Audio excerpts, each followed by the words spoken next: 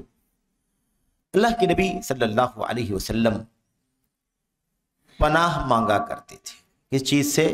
من کل منافق علیم اللسان، من کل منافق علیم اللسان۔ اللہ کے نبی صلی اللہ علیہ وسلم سے نہیں، غالباً یہ موقوف روایت ہے، بعض صحابہ غالباً حضرت علی یا کسی سے مروی ہے۔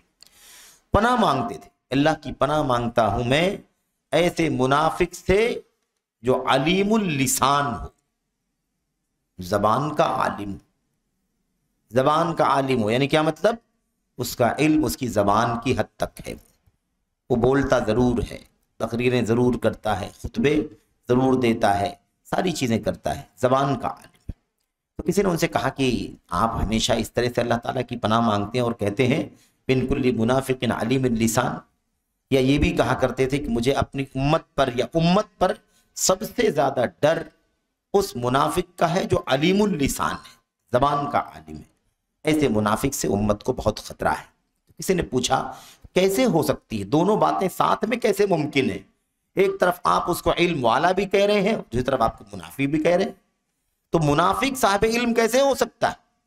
تو وہ صحابی جواب دیتے تھے، وہ کہتے تھے اس لیے کہ وہ زبان سے تو بہت کچھ علم بیان کرے گا لیکن اس کے مطابق عمل نہیں کرے گا۔ گویا سلف کے یہاں صحابہ کرام کی زندگیوں میں بھی ہمیں پتہ چلتا ہے کہ وہ بے علموں کو نفاق سے جوڑا کرتے تھے، بے علمی کو نفاق سے جوڑا کرتے تھے، اور اس کو زبان کا عالم کہتے تھے، صرف عمل کا عالم نہیں، کردار کا عالم نہیں، بلکہ صرف گفتار اور زبان کا عالم۔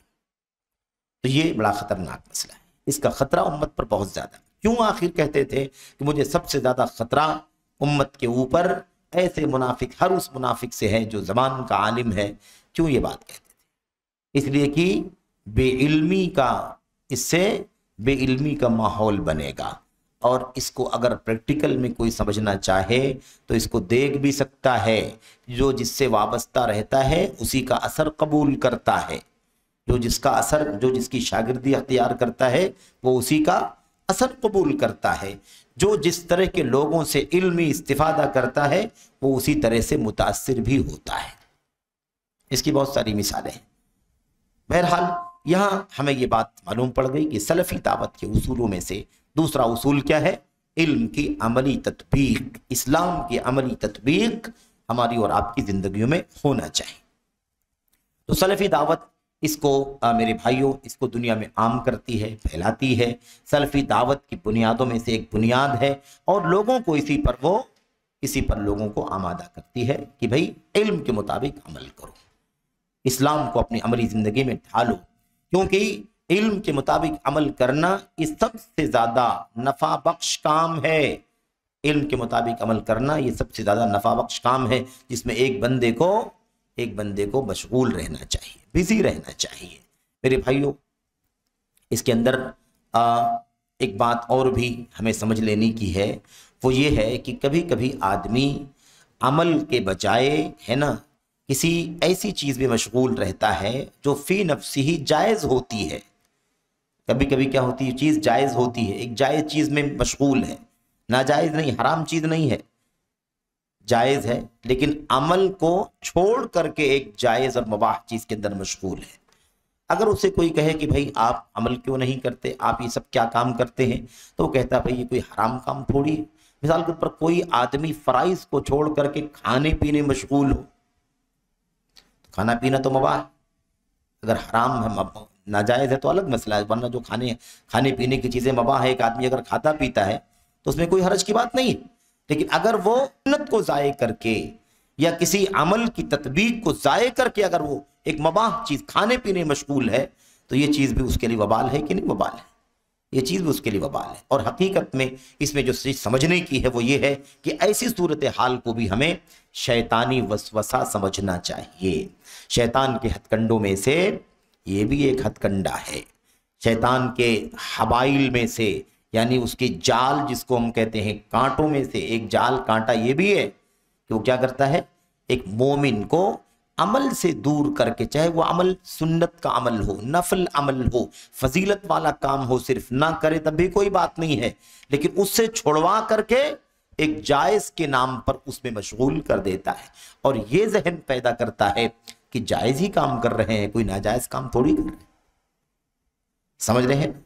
یہ ایک شیطان کی چالوں میں سے ایک چال ہے۔ جیسا کہ اس سے پہلے بات آئی تھی کہ حافظ ابن القیم رحمۃ اللہ علیہ نے اپنی کتاب مدارج السالکین کے اندر غالباً لکھا ہے کہ شیطان انسان کو 7 گھاٹیوں میں تلاش کرتا ہے۔ ایک تو کفر و شرک کی گھاٹی ہے، وہاں تلاش کرتا ہے، اگر وہاں نہیں پاتا ہے تو نیچے اترتا ہے۔ بدعت کی گھاٹی میں تلاش کرتا ہے، وہاں نہیں ملتا ہے، اگر وہ نہیں کامیاب ہوتا ہے تو کبیرہ گناہ کی گھاٹی میں تلاش کرتا ہے۔ یعنی کیا مطلب، وہ گمراہ کرنے کے لیے سب سے اونچی چیز کو پکڑتا ہے، وہاں گمراہ کرے گا تو آسانی سے کام اس کا ہو جائے گا، وہاں نہیں تو اور نیچے اتر کر کے وہاں سے اوپر جائے گا، بدعت سے شرک کی طرف جائے گا، وہاں کامیاب نہیں ہوتا ہے تو گناہ کبیرہ کروا کر کے پھر بدعت کروا کر کے پھر شرک تک لے کر کے جائے گا، وہاں نہیں تو پھر صغیرہ، پھر کبیرہ، پھر بدعت، پھر شرک و کفر تک لے کر کے جائے گا۔ 4 گھاٹیاں ہو گئیں۔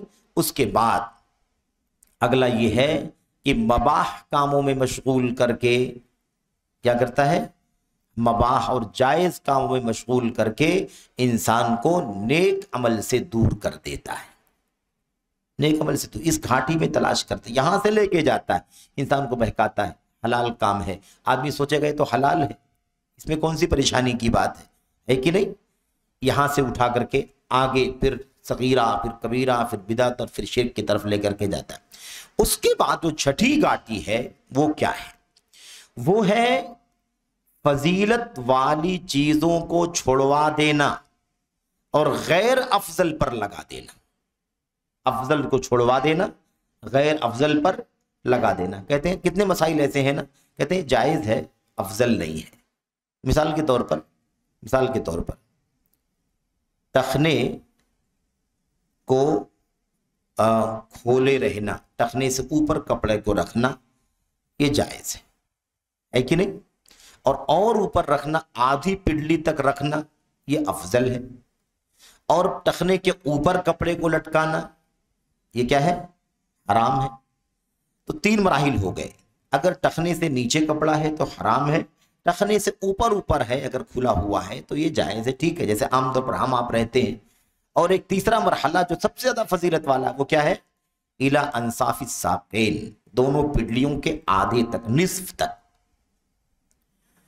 اب شیطان یہ کہتا ہے مثال کے طور پر کہ بھائی تم غلط نہیں کر رہے ہو، اگر تم ٹخنے سے اوپر اوپر رکھتے ہو کپڑا تو کوئی حرج کی بات نہیں ہے نا، کیوں چاہتے ہو کہ آدھی پڈلی تک تمہارا کپڑا رہے؟ وہ فضیلت ہی ہے، وہ فضیلت ہی ہے، افضل درجہ ہے، لیکن جو اس کے نیچے تم رکھو گے ٹخنے سے اوپر اوپر، یہ بھی ناجائز نہیں، جائز ہے، ٹھیک ہے نا؟ اب ہم بھی سمجھتے ہیں کہ پھر کوئی حرج کی بات نہیں ہے، لیکن ہم شیطان کی چال کو نہیں سمجھتے ہیں کہ وہ ہمارے پیچھے کس طرح سے وہ ہاتھ میں لگا ہوا ہے کہ ہمیں یہاں سے اٹھائے گا، آج افضل چھڑا کر کے جائز پر عمل کروائے گا، اور کل جائز سے اٹھا کر کے ناجائز کروائے گا، جو صغیرہ گناہ ہوگا، پھر اس کے اوپر کبیرہ، اور پھر اس کے بعد بدعت، پھر اس کے بعد شرک کو اوپر تک لے کر کے جائے۔ 7ویں نمبر پر حافظ ابن قیم فرماتے ہیں کہ ان تمام چیزوں پر جب وہ ناکام رہتا ہے تو یسلط جندہ علیہ، تو اپنے لشکر کو مسلط کر دیتا ہے کہ اس کو بالکل اس کے پیچھے لگے رہو، اس کے پیچھے لگے رہو، اس کا اٹھنا بیٹھنا، صبح شام رات دن، دوست احباب آفس گھر، ہر طرف ہمیشہ لگے رہو، جہاں تمہیں کوئی موقع ملے ان میں سے کوئی نہ کوئی کام ضرور کرو۔ تو فی 7 عقبات، 7 گھاٹیوں میں سے کسی گھاٹی میں تلاش کرتا ہے۔